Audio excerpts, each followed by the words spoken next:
বড় সুখবর পেতে যাচ্ছে সিরিয়ার বিদ্রোহী গোষ্ঠী হায়াত তাহরির আল শামস বা এইচটিএস ও এর প্রধান নেতা আবু মুহাম্মদ আল জুলানি। জাতিসংঘ, যুক্তরাষ্ট্র ও তুরস্ক সহ অনেক দেশ এই গোষ্ঠীটিকে তালিকাভুক্ত করেছে সন্ত্রাসী সংগঠন হিসেবে।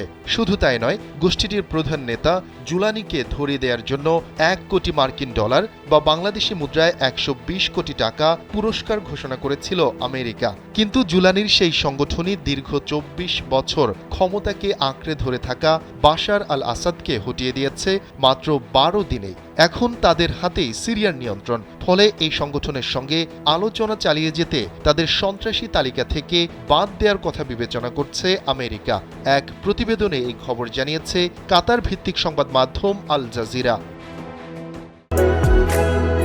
বাংলাদেশের একমাত্র multinational tiles brand RAK ceramics. প্রতিবেদনে বলা হয়, মার্কিন সংবাদ মাধ্যম এনবিসি দুজন বর্তমান ও একজন সাবেক কর্মকর্তার বরাতে জানিয়েছে, হায়াত তাহরির আল শামসকে বিদেশি সন্ত্রাসীদের তালিকা থেকে বাদ দেওয়ার বিষয়ে ভাবছে বাইডেন প্রশাসন। কারণ ব্যাখ্যা করতে গিয়ে সাবেক ওই মার্কিন কর্মকর্তা বলেন, বিশ্বের সঙ্গে সিরিয়ার নতুন সরকারের যোগাযোগের সুযোগ তৈরি করতে এই পদক্ষেপ নেওয়া হচ্ছে। বাইডেন প্রশাসনের বর্তমান দুজন কর্মকর্তা বলেন, এই বিষয়ে আলাপ আলোচনা একদমই প্রাথমিক পর্যায়ে রয়েছে। তবে শিগগিরই বিদেশি সন্ত্রাসীদের তালিকা থেকে হায়াত তাহরির আল শামসের নাম বাদ দিতে চাইছে বিদায়ী মার্কিন প্রশাসন।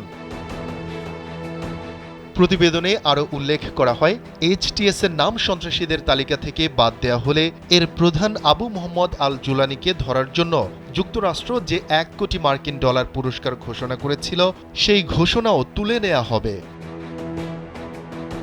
সংবাদ মাধ্যম আল জাজিরা জানায়, জুলানি আল কায়েদার সঙ্গে সম্পর্ক ছেদ করেছেন।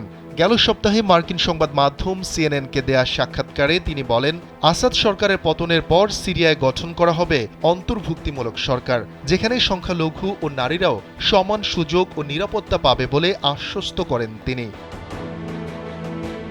শফিকুল ইসলাম শান্ত, কালবেলা ডেস্ক।